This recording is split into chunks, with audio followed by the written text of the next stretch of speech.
In Sri Lanka, women face many challenges when entering and remaining in the labour force. This is reflected in its female labour force participation rate, which remains low and stagnant. It has hovered between 30 to 36% over the last 2 decades. This is despite high levels of education attained by women in Sri Lanka. Sri Lankan women who are eligible to enter the labour force find themselves constrained by persistent wage gaps and workplace discrimination on one hand, and on the other hand, by disproportionate unpaid care responsibilities, a mismatch between skills acquired through formal education and labour market requirements, entrenched social norms, and rigid gender roles. These barriers appear even more insurmountable for women identified as marginalised or vulnerable. This includes women with disabilities, individuals belonging to the LGBTQI communities, war victims, widows, female heads of households, and victims of sexual and gender-based violence. Aside from the common employment barriers that Sri Lankan women face, marginalised women are often met with ostracism that hinders their attempts to find and retain meaningful, well-paid work. நான் super market ஒன்றில் தான் வேலை செய்தேன். அங்கே எடுத்த சம்பளம் இந்த குடும்பத்தின் வருமானத்திட்ட காணாமல் இருந்ததாலேயும் வேறு ஒரு தொழிலை செய்யலாம், வேறு ஏதாவது வேலை செய்யலாமென்று அங்கேருந்து வேலையால் நின்றுட்டேன். வேறு ஒரு வேலையை வாய்ப்பை தேடி போகிறதுக்கு எனக்கு கல்வி அறிவு போதாமல் இருந்தது. கடந்த காலத்தில் இலங்கையில் நடந்த யுத்தத்தால் நான் காபோத சாதாரண தரம் வரையும் தான் படிச்சிருந்தேன். நான் எனக்கு 2 பிள்ளைகள் இருக்கிறோம். கணவர் கடந்த கால யுத்தத்தின் போது 2009 இறந்து விட்டார். அதுக்கு பிறகு நாங்கள் முகாமில் போய் இருந்து இந்த பிரச்சனைக்காக கொழும்புக்கு போனோம். கொழும்பில் இருந்து ஒரு கார்மெண்ட்ஸில் வேலை செய்து பிள்ளைகள் 2யும் படிக்க வச்சேன். කොරෝනා කාලේ මහත්තයට ස්ථිරව මේ රැකියාවක් තිබුණේ නැහැ. එතකොට මේ මට හිතුණා මේ ගෙදර ඉඳගෙන දරුවෙත් එක්ක මේ කරන්න පුළුවන් රසාවක් මම මේ බලන්න ඕන කියලා. මම උසස් අධ්‍යාපනයේ විදියට ප්‍රමාණ සමීක්ෂණ ඩිප්ලෝමා පාඨමාලාවක් තමයි හදාරලා තිබුණේ. රටේ ඇති වුණු ආර්ථික අර්බුදයත් එක්ක අපිට අපේ රැකියා අහිමිවීමක් සිදු වුණා. எங்களுக்கு ஒரு தொழில் வேணுமென்ற ரீதியில் வந்து நான் சிறிய அளவில் வந்து வீட்டில் ஒரு தையல் இயந்திரத்தில் வந்து ආඩයකට තච්චිකන්ට இருந்தேன். රස්සාවක් කරා. ඒකෙන් මට ලැබුණු වැටුප මදි බස් එකේ යන්න ඉන්නවත්. ගේ මහත්තයාගේ ආදායමෙන් තමයි ජීවත් වුණේ. ඒත් මට ටික කාලයක් යනකොට හිතුණා මට මෙහෙම ගියොත් මේ ආදායමෙන් මගේ දරුවවත් මේ පෝෂණය කරගෙන දරුවගේ අධ්‍යාපනය කරගන්න බැරි වෙයි කියලා. However, some women in these vulnerable communities have chosen to challenge these constraints by establishing themselves as entrepreneurs in Sri Lanka's small and micro-enterprise sector. They have striven to push the boundaries of what's possible, but the path has not been easy. As these women are challenged not only by societal norms, but also by their lack of skills and knowledge, access to technology, access to a robust support system, and capital. ஏதாவது எனக்கு ஒரு வேலை செய்யணுமென்ற ஒரு மனதுக்கு தோன்றினது. அப்போ நான் ஒரு card design ஒன்று நானாக செய்து ඉතින් ප්‍රදේශයට ගොඩක් ආවේනික වෙච්ච ශාකයක් ඉතුල්. ඉතින් මට හිතුණා මේ කට්ටියක් පැණි හකුරු විතරක් හදන්නේ ඇයි මම මොන හරි ඊට වඩා වෙනස් දෙයක් කරන්න ඕන. எப்படின்னு சொன்னால் அம்மா தைக்கும் போது அதை பார்த்து பார்த்து பழகி பிறகு என் வயசுக்கு வந்து ஒரு தையல் மிஷின் எடுத்து அதில் வச்சு உழைச்சி நான் மேலும் இது வளத்துக்கு வளர்ந்திருக்கிறேன். நான் இப்படி தொழில் செய்து கொண்டிருக்கிற நேரம் எனக்கு நிறைய பிரச்சனைகள் இருந்தது. YouTube එක බලාගෙන යද්දි මම දැක්කා ආහාර විජලනය කියන එක. ඊට පස්සේ මගේ ගම ඇතුලේ ගොඩක් කොළ වර්ග තියෙනවා. එතකොට මේ ඒවා මේ වසවිස නැතුව මට හදන්න පුළුවන් කියන එක මට මේ හිතුණා. உண்மையிலேயே எனக்கு வந்து ஒரு ஆர்வத்தை தூண்டிச்சு. இந்த மாதிரியான கைவினை பொருட்கள் அது வந்து சிரட்டையில் வந்து சிரட்டை வந்து எங்களோட இடத்துல வந்து குறையாத வளம் உண்டு. இந்த வளத்தை வச்சுக்கொண்டு உண்மையிலேயே நான் இதை வந்து வீட்டில் ஒரு பகுதி நேரமாக வந்து இந்த உற்பத்தி இந்த සිරටේසාර கைவினை பொருட்களை செய்து கொண்டு வரலாம்னு சொல்லி இப்போ ආදායමක් ගත්තට මට එහෙම දුරකට දාන්න එහෙම ලියාපදිංචියක් කරගන්න ඒව කරගන්න බැරි වුණා. ඒක අවශ්‍යතාවයට හරියන්නේ නැති විදියට මම මේ නිෂ්පාදන කරා. මම මුලින්ම ගෙදර මගේ බතික් ව්‍යාපාරය පටන් ගනිද්දී මට තිබුණු ලොකුම අභියෝගය තමයි කොහොමද වෙළඳපොළ හොයාගන්නේ කියන එක. මුලින්ම චොකලට් එකක් හදලා අරගෙන ගියාට මගේ මිනිස්සු ගත්තේ නැහැ. தொடக்கத்தில் எங்களுக்கு என்னென்னா இப்போ நாங்கள் வீட்டை செய்ய பெரிய பெரிய கம்பெனிகள் பேக்கெட்டுகள் லேபிள்களோட வர்ற பேக்கெட்டுக்கும் எங்கட ஒரு சின்ன இது செய்யலையும் அப்போ அவங்க எங்கட இதை விட பெரிய பெரிய கம்பெனிகளோட இதைத்தான் பார்ப்பாங்க. அப்போ அந்த சனம் வேண்டும். அப்போ இது இருக்கேங்க இது எங்களுக்கு அது பெரிய ஒரு மார்க்கெட்டிங்குக்கும் பெரிய ஒரு சவாலாக இருந்தது. அந்த ஒரு ஆர்வம் வந்தது. நான் ஒரு மிஷினரி போட்டு ஒரு எந்த சொந்த காணியில் கட்டிடம் கட்டி தொழில் செய்ய வேண்டும் என்ற ஒரு ஆர்வம் வந்தது.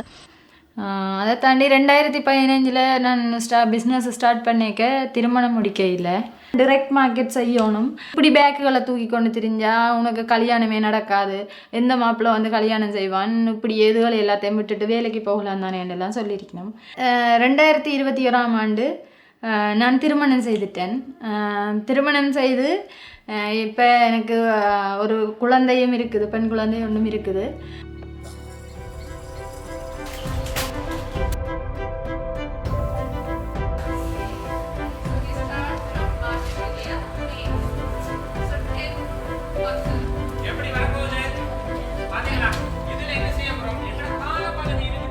The remarkable achievements of these women entrepreneurs inspired the launch of the Asia Foundation's project, improving the economic well-being of vulnerable and marginalized women in Sri Lanka's micro and small entrepreneurship sector.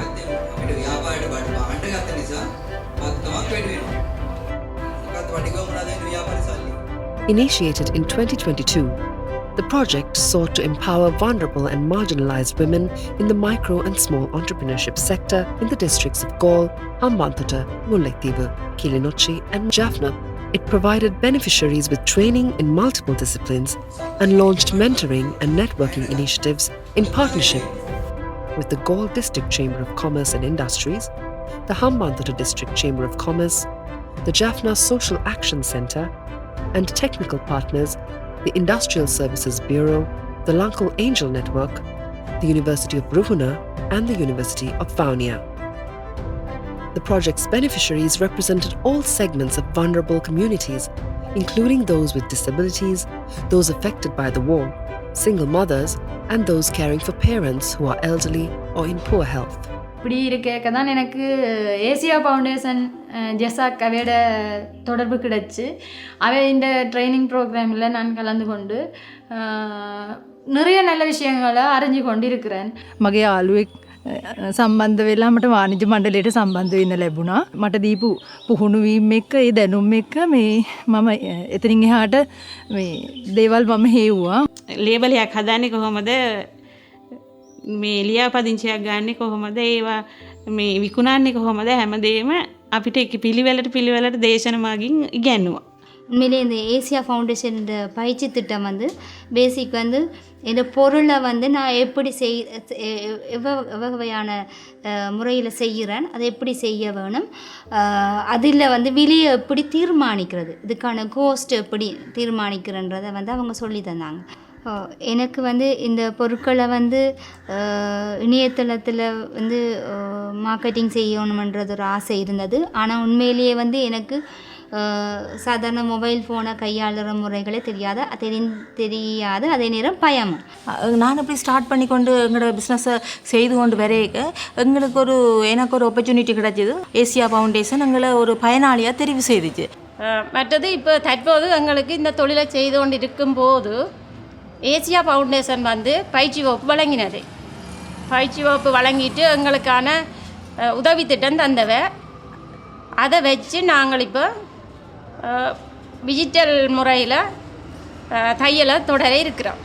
அங்கே ட்ரைனிங்குக்கு போகும்போது தான் Asia foundation என்ன செய்ய போகுதுன்னு நாங்கள் யோசிச்சு பார்த்தோம். அங்கே போக நிறைய பயிற்சி வகுப்புகளை எங்களுக்கு வழங்கினவ, அதோட அக்கௌண்டிங் எல்லாம் படிப்பிச்சவ. இந்த அக்கௌண்டிங்கை வச்சு பார்க்கக்குள்ள எங்களுக்கு இப்போ இந்த பிஸ்னஸ் செய்கிறதுக்கு நல்ல சுலபமாக இருக்கேன்டா, கணக்குகள் எல்லாம் செய்யக்கூடிய மாதிரி.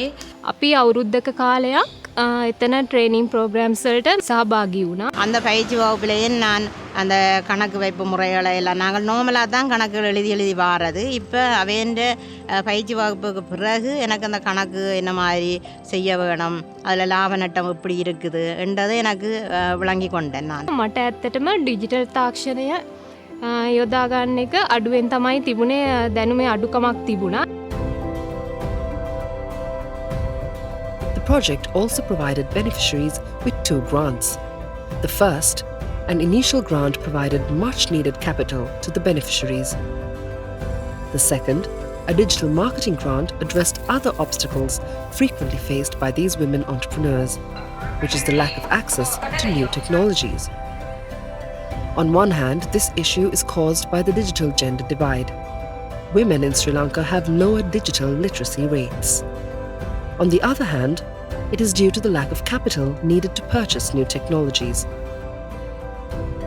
When the COVID-19 pandemic disrupted the traditional ways of running businesses, many of these women saw the need to shift to the digital space.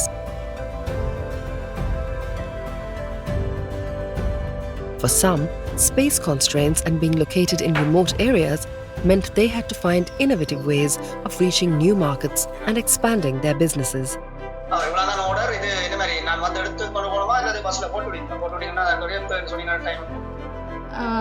CDP பஸ்ஸில் வளமை மாதிரி போட்டு விட்றேன். எத்தனை மணிக்கு உங்களுக்கு போடணும்? இன்றைக்கு இப்போ தான் 2 வெள்ளிக்கிழமை போட்டு விடுறேன்.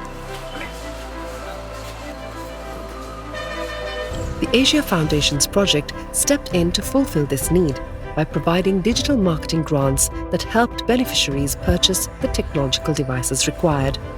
As the beneficiaries had little knowledge on using these devices, the project also provided them with the training required to transition to these new technologies safely. Moreover, the training provided them with knowledge on scams and security as well. Empowered by these initiatives, beneficiaries expanded their markets and made their business processes more efficient. வெளிநாட்டுக்காரற்ற தொடர்பும் எனக்கு கூடுதலாக கிடைக்கும். இப்போ Facebook மற்றது WhatsApp மூலம் எல்லாம் எனக்கு அந்த தொடர்புகள் கிடைச்சி கொண்டு இருக்குது. ஓரளவு தான் கிடைக்குது. මගේ ව්‍යාපාරයට ෆේස්බුක් පේජ් එකක් තියෙනවා.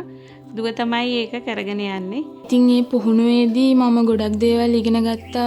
ඩිජිටල් ප්ලැට්ෆෝම්ස් වල මේ සෝෂල් මීඩියා පැත්තෙන් අපේ ප්‍රොඩක්ට් එක මේ ප්‍රොමෝට් කරන්නේ කොහොමද? ඒ වගේම පිටරට ක්ලයින්ට්ස්ලා වුණත් ටාගට් කරලා போஸ்ட் தானி கொஹமதே வகை தேவல் டீலர் ஒரு ஆள் இருக்கிறார் நுவர்லியாவில். அவருக்கு வந்து சோஷியல் மீடியா ஊடாகத்தான் எங்களுக்கு அறிமுகமாகினவர். அது மாதிரி கொழும்புலேயும் ஒரு டீலர் இருக்கிறார். அவரும் சோஷியல் மீடியா ஊடாகத்தான் அறிமுகமாகினவர். இன்றைக்கி நான் ஜிஎம்பி தரத்திலான ஒரு ஃபேக்ட்ரியை நடத்துறதுக்கு முழுமையாக இருக்கிறது என் ஹஸ்பண்ட் சொல்கிறதுல நான் பெருமை அடைஞ்சு கொள்கிறேன். ஏசியா ஃபவுண்டேஷன் என்ற டிஜிட்டல் மார்க்கெட்டிங்னு சொல்லி ஒரு நிகழ்ச்சி ப்ரோக்ராம் ஊடாக வந்து எங்களுக்கு ஒரு மொபைல் வந்து சாதாரணமாக அதில் வந்து வாட்ஸ்அப்பாக இருக்கட்டும், யூடியூப்பாக, ஃபேஸ்புக்கு, இன்ஸ்டாகிராம்ஸ் அந்த மாதிரியான அதன் விளக்கங்களை தந்து அதில் வந்து எங்களோட பொருட்களை எப்படி ஃபோட்டோஸை வந்து விளம்பரம் அட்வர்டைஸ்மெண்ட்டுக்கு எப்படி ஃபோட்டோஸை எடுக்கணும், டிசைன் பண்ணணும், ப்ரைஸ் எப்படி போடணும், கலர் காம்பினேஷன் எப்படி இருக்கணும், மிகவும் கவர்ச்சிகரமாக மெருகூட்டி அதை இணையதளத்தில் பதிவிட்டு அதற்கான வாடிக்கையாளர்களை கவரும் வகையில் வந்து எங்களுக்கு அந்த டிஜிட்டல் மார்க்கெட்டிங் ப்ரோக்ராம் வந்து யூஸ்ஃபுல்லாக இருந்துச்சு. தற்போது வந்து சாதாரணமாக வாட்ஸ்அப்லேயும் ஃபேஸ்புக்லேயும் வந்து எங்களோட ஃபோட்டோஸ் அதில் போட்டுருக்கோங்க. இன்ஸ்டாகிராம்ஸ்ன்னு சொல்லி பெனிஃபிட்டாக இன்னும் எக்ஸ்ட்ராவாக அதில் எங்களோட ஃபோட்டோஸ் எல்லாம் எங்களோட ப்ரொடக்டிவ் ஃபோட்டோஸ் எல்லாம் ஆட் பண்ணி அதை விட ஏசியா ஃபவுண்டேஷன் வந்து எங்களுக்கு ஒரு கிராண்ட் கொடுக்கணும் டிஜிட்டலுக்கு. அதை வச்சு நாங்கள் மேலும் அதை செய்வோம். ஃபேஸ்புக் ஊடாக, இன்ஸ்டாகிராம் ஊடாக, வாட்ஸ்அப் ஊடாக எங்களுக்கு பெரிய ஒரு ஆப்பர்ச்சுனிட்டி எங்களோட உற்பத்தி பொருளுக்கு கிடைத்தது. මම හදලා තිබුණු මගේ ෆේස්බුක් පේජ් එක වැඩි දියුණු කරගත්තා. ඒ වැඩි දියුණු කර ගැනීමත් එක්කම මගේ ව්‍යාපාරයේ විකුණුම් තත්ත්වය එන්නම වැඩි වුණා. அதால் எனக்கு இந்த ஃபோனில் இது பண்ணியே கனடாவில் இருந்து ஆர்டர் வந்தது கார்டுக்கு. அது செய்து அனுப்பினாங்கள். அமெரிக்காவுக்கு ஒரு மிஸ்ஸுக்கும் கார்டு செய்து அனுப்புகிறோம் நாங்கள். දැනට ෆේස්බුක් පේජ් එකක් තමයි ඇක්ටිව් විදියට යන්නේ. සහ තව ඉන්ස්ට්‍රග්‍රෑම්, ටික්ටොක්, YouTube වගේ ප්ලැට්ෆෝම් වලට අම්මගේ නිෂ්පාදන ගෙනියන්න බලාපොරොත්තු වෙනවා. ඉස්සරහට මමත් ඉතින් ඒවා ඉගෙනගෙන කරන්න කැමතිෙන් ඉන්න. මම මේ පොඩි තැනේ ඉන්නේ ඩිජිටල් අලෙවිකරණය. ඉස්සරහට මම මේ ඩිජිටල් අලෙවිකරණය කියන ඒ කොටස ඉගෙනගෙන මගේ ව්‍යාපාරය දියුණු කරගෙන මගේ මම හදන නිෂ්පාදන ඒගොල්ලෝ අතරට යවන්න. ලබාගත්තු මේ පුහුණුවීමේ ඇත්තටම එක කොටසක් තමයි මේ ඔන්ලයින් මාකටිං පැත්ත. මං හිතනවා මට මේ 2024 ඉවර වෙන්න කලින් මේ ඒ වෙළඳපළට ඊ වෙළඳපළට පිවිසෙන්න මට පුළුවන් වෙයි කියලා. The progress achieved by these women entrepreneurs shows just what could be possible if they're given the support and motivation they need and deserve. Since the launch of this project, 300 women have been helped and empowered through these efforts. But much remains to be done in continuing to help the vulnerable and marginalized women in Sri Lanka's micro and small entrepreneurship sector to bridge the digital gap. Ensuring that they are digitally savvy would empower them to break barriers and enter new markets.